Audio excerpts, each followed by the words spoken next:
Hello everyone, मैं राघवेंद्र पाल एक बार फिर से आप सबका स्वागत करता हूं। आज मैं आपके लिए वन वर्ड सब्स्टिट्यूशन लेके आ गया हूं। कई लोग मुझे कमेंट बॉक्स में बड़ी डिमांड कर रहे थे कि सर प्लीज़ वन वर्ड लेके आइए, तो मैंने कहा ठीक है, आपके लिए 20 इंपॉर्टेंट वन वर्ड लेके आता हूं। तो आप लोग इस वीडियो को ध्यान से देखते जाइए। ये वीडियो जब ख़त्म होगा आपके दिमाग में ना बैठा दूँ 20 के 20 तो कहना क्यों, क्योंकि समझना बहुत ज़रूरी है। एक बार आपने ढंग से समझ लिए तो आपको एकदम क्लियर होते चले जाएंगे। तो देखिए, क्वेश्चन हमारा फर्स्ट है, वन वर्ड सब्स्टिट्यूशन जो हमारी फर्स्ट मीनिंग है वो है बीइंग अनेबल टू पे वंस डेट। अब आप समझिए इसको कि डेट का मतलब क्या होता है। डेट का मतलब होता है कर्ज, है ना। अनेबल टू पे का मतलब क्या होता है। अनेबल टू पे का मतलब होता है ना चुका पाना, यानी कि हम ऐसा कर्ज ले चुके हैं जो चुका नहीं पा रहे हैं। भैया चुका नहीं पा रहे हैं तो इंसॉल्वेंट हो गए। अब आप कहोगे इंसॉल्वेंट क्या होता है। इंसॉल्वेंट दिवालिया होता है। दिवालिया मतलब ऐसी स्थिति में नहीं बचे हैं कि हम आपका कर्ज चुका सकते, है ना। कई लोग हो जाते हैं दिवालिया, कर्ज चुकाने में सक्षम ना होना, उसको बोलते हैं इंसॉल्वेंट। ओके, अब सेकंड की बात करते हैं। समथिंग दैट इज हिडन, जो छुपा है। अब छुपा हुआ क्या होता है, रहस्य होता है। तो रहस्य को इंग्लिश में क्या बोलते हैं, मिस्ट्री बोलते हैं। मिस्ट्री को हिंदी में हम लोग क्या बोलेंगे, रहस्य बोलेंगे। क्लियर। तो दो मीनिंग हमें अच्छी तरह से समझ में आ चुकी हैं कि डेट मतलब कर्ज और अनेबल टू पे यानी कि बिल्कुल ना चुका पाएँ, ऐसे कर्ज को हम क्या बोलते हैं, इंसॉल्वेंट यानी कि दिवालिया। समथिंग दैट इज हिडन, जो छुपा हुआ है, वो तो भैया छुपा ही हुआ है, रहस्य, तो रहस्य को क्या बोलेंगे, मिस्ट्री बोलेंगे। नेक्स्ट है हमारा that which is fox like, जो लोमड़ी की तरह हो, चालाक हो, उसको हम क्या बोलते हैं, वल्पाइन। राइट, लोमड़ी की तरह चालाक हो, उसको चालाक हो, वो भी किसकी तरह, लोमड़ी की तरह, उसको क्या बोलते हैं, वल्पाइन। क्लियर। नेक्स्ट हमारा fourth one, that which can not be erased और रिमूव्ड। ये क्या होता है, जो इरेज ना हो सके और रिमूव ना हो सके। तो आपने कभी अगर देखा हो तो जब हम चुनाव में वोटिंग करने जाते हैं तो हमारे उंगली पे ऐसी इंक की स्याही की, मतलब इंक की ऐसा निशान लगा दिया जाता है जो कई दिनों तक छूटता नहीं है।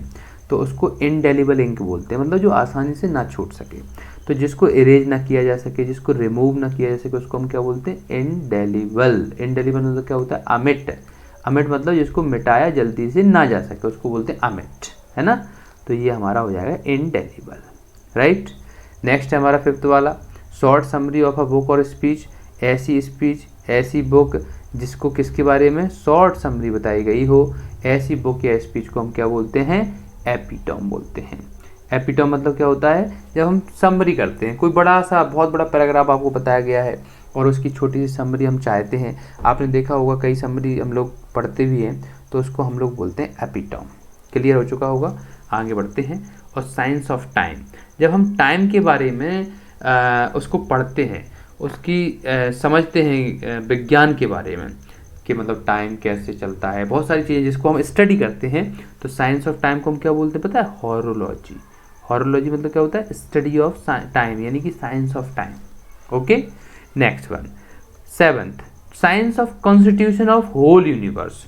भैया जब पूरे यूनिवर्स की बात करें, होल यूनिवर्स के बारे में जब हम स्टडी करें तो हम लोग क्या बोलते हैं, तो भैया उसको हम बोलते हैं कॉस्मोलॉजी। क्या बोलते हैं, कॉस्मोलॉजी। कॉस्मोलॉजी मतलब क्या होता है, पूरे ब्रह्मांड के बारे में हम स्टडी करते हैं। कई लोग होते हैं ना, वो स्टडी करते हैं, बड़े ज़्यादा लोग होते हैं जो विज्ञान में बड़ा इंटरेस्ट लेते हैं। ऐसे लोग जब स्टडी करते हैं तो उसको हम लोग बोलते हैं कॉस्मोलॉजी, यानी कि पूरे ब्रह्मांड की जब स्टडी की जाती है। वहीं पे जब पृथ्वी की अकेले की स्टडी की जाती है, कौन सा क्या है, किस तरह की मिट्टी है, किस तरह का क्या है, अकेली पृथ्वी की स्टडी की जाती है, उसको हम लोग क्या बोलते हैं, उसको हम लोग बोलते हैं इकोलॉजी। क्योंकि इको मतलब पृथ्वी होता है, अर्थ होता है, तो इको की लॉजी करें। जब कभी भी लॉजी आ जाए समझ लो उसके बारे में क्या किया जा रहा है, स्टडी किया जा रहा है, चाहे हॉरिलॉजी हो, चाहे कॉस्मोलॉजी हो और चाहे इकोलॉजी हो। नेक्स्ट है हमारा, ये तो हम सबको पता ही होगा। नेक्स्ट हमारा है कि one who believes that nothing can be said about God. जो व्यक्ति ये कह रहा है कि कुछ भी भगवान के बारे में कहा नहीं जा सकता कि भगवान है कि नहीं है, थोड़ा कंफ्यूज रहता है। ऐसे व्यक्ति को एग्नोस्टिक बोलते हैं। क्या बोलते हैं? एग्नोस्टिक। वो समझ में नहीं पा रहा कि है कि नहीं, कोई मतलब बोल रहा है कि भगवान है, कोई बोल रहा है कि नहीं है, तो जो इस स्थिति में, कंफ्यूज की स्थिति में, उसको एग्नोस्टिक बोलते हैं। लेकिन जो पूरी तरह से बिलीव कर रहा है, जो कह रहा है कि नहीं भगवान है ही, उसको हम लोग क्या बोलते हैं? उसको हम लोग थीस्ट बोलते हैं। जो कह रहा है कि भगवान नहीं है, थीस्ट मतलब जानते ही होंगे आप लोग, आस्तिक होता है। आस्तिक मतलब जो भगवान पे विश्वास करे। लेकिन एक एथिस्ट भी होता है। एथिस्ट सुना होगा आपने। एथिस्ट मतलब क्या होता है? एथिस्ट मतलब नास्तिक होता है, जो भगवान पे विश्वास ना करे। क्लियर हो चुका होगा? आगे बढ़ते हैं। हमारे 10 क्वेश्चन हो चुके हैं और 10 मीनिंग और सीख लो अच्छी तरह से। इसमें अच्छी बात क्या है पता है? पहले फोबिया के बारे में बात करें। सारी मीनिंग पहले फोबिया की है। फोबिया मतलब क्या होता है पता है? फोबिया का मतलब होता है भय। भय क्या होता है? डर। जब हम डरते हैं किसी चीज़ से, उसको फोबिया बोलते हैं। जैसे कभी कभी हम फॉरेनर्स से, विदेशियों से, अजनबियों से डरते हैं। ऐसे अजनबियों को, ऐसे फॉरेनर्स को, जो नहीं, ऐसे फॉरेनर्स को नहीं, जो डरता है उनसे, उसको क्या बोलते हैं? जीनोफोबिया। क्या बोलते हैं? जीनोफोबिया। क्लियर? आगे बढ़ते हैं। बुक्स, जब हम बुक्स से डरते हैं, कई लोग होते हैं उन्हें पसंद नहीं होती हैं बुक्स। जब हम बुक्स से डरते हैं तो बा से बुक और बा से बिब्लियो, यानी कि बिब्लियोफोबिया। बिब्लियोफोबिया मतलब क्या होता है? Fear of books. जब हम बुक्स से डरते हैं। वहीं पर अगर हम बात करें फियर ऑफ वन सेल्फ, जब हम किसी अपने आप से डरने लगे तो उसको ऑटोफोबिया बोलते हैं। क्या बोलते हैं? ऑटोफोबिया। आपको पता ही होगा कि ऑटो का मतलब खुद के बारे में। जैसे मैं अपने बारे में लिख रहा हूँ तो ऑटोबायोग्राफी है ना, ऐसे हम लोग ऑटो बोलते हैं। ऑटो मतलब खुद के बारे में लिखना। वहीं पे फियर ऑफ डेड बॉडी, जब हम किसी मरे हुए व्यक्ति को देखते हैं, ऐसे फियर को हम क्या बोलते हैं? नेक्रोफोबिया। तो हर जगह जहाँ पे भी फियर होगा उसको फोबिया बोलेंगे, नेक्रोफोबिया होगा। वहीं पे अगर हम फियर ऑफ एनिमल्स की बात करें तो जू मतलब हम पता ही एनिमल्स होते हैं, जू से फोबिया हो रहा है, यानी कि जू फोबिया। जू फोबिया मतलब फियर ऑफ एनिमल्स, राइट। अगर हम हाइट से डर रहे हैं, किसी हाइट से, हो सकता है वो पहाड़ की हाइट हो सकता है किसी व्यक्ति की हाइट हो, किसी बिल्डिंग की हाइट हो, जब हम हाइट से डरते हैं तो उसको एक्रोफोबिया होते हैं। एक्रो मतलब भैया ऊपर से डर हमें लग रहा है, हाइट से डर हमें लग रहा है, उसको हम क्या बोलते हैं? एक्रोफोबिया। आगे बढ़ते हैं। 17 हमारा डबल हो चुका है, कोई बात नहीं, कभी कभी हो जाता है। साइंस ऑफ टाइम, यानी कि जब हम टाइम की स्टडी करते हैं उसको क्या बोलते हैं? हॉरोलॉजी। हम लोग पढ़ के आ चुके हैं अभी। आगे बढ़ते हैं, शायद नहीं पढ़ा, देख लेते हैं एक बार। साइंस ऑफ टाइम हाँ पढ़ चुके हैं, हॉरोलॉजी, कोई बात नहीं, डबल हो चुका है। आगे बढ़ते हैं। 18 की बात करें, लवर ऑफ डॉग्स। कई लोग भैया डॉग्स से, यानी कि कुत्ते से बड़ा प्रेम करते हैं, पालते हैं, पालतू जानवर उनके यहाँ कुत्ता रहता है तो बड़ा प्रेम करते हैं। ऐसे लोगों को हम लोग क्या बोलते हैं? ऐसे लोगों को हम लोग कैनोफ्लेस्ट बोलते हैं। क्या बोलते हैं? कैनोफ्लेस्ट बोलते हैं। अगर कुछ लड़कियां खड़ी हैं या औरतें खड़ी हैं जो बढ़िया बातें कर रही हैं, टॉकेटिव हैं, ऐसे आपको झुंड बहुत जगह देखने को मिल भी जाएंगे, गलियों में मिल जाएंगे, गाँव में मिल जाएंगे, सिटी में मिल जाएंगे। तो भैया ऐसी टॉकेटिव गर्ल्स को या फिर विमेन को हम लोग क्या बोलते हैं? गैगल। क्या बोलते हैं? गैगल। गूगल मत बोल देना, गूगल हमारा क्या है? गूगल हमारा सर्च इंजन है ना, ये हमारा सर्च इंजन है, इसको मत बोल देना।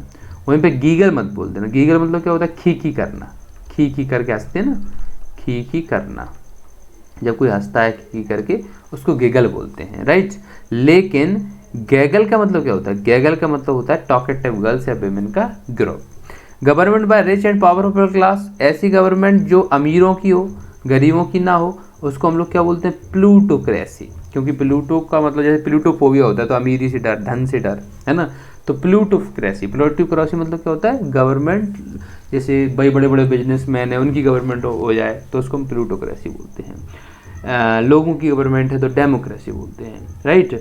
तो इस तरह से हम लोगों के ये 21 वर्ड्स कंप्लीट हुए और 20 के 20 हमें अच्छी तरह समझ में आ चुके हैं। चाहे वो अगर हम डेट यानी कि कर्ज ना पटा पाए तो उसको इंसॉल्वेंट बोलते हैं, किसी हिडन यानी कि किसी रहस्य की बात करते हैं तो इसको मिस्ट्री बोलते हैं, जब हम चालाक बनते हैं फॉक्स की तरह तो उसको हम लोग वल्फाइन बोलते हैं, जब कोई चीज़ हटाई ना जा सके, रिमूव ना की जा सके उसको अमिट यानी कि इंडेलिबल बोलते हैं।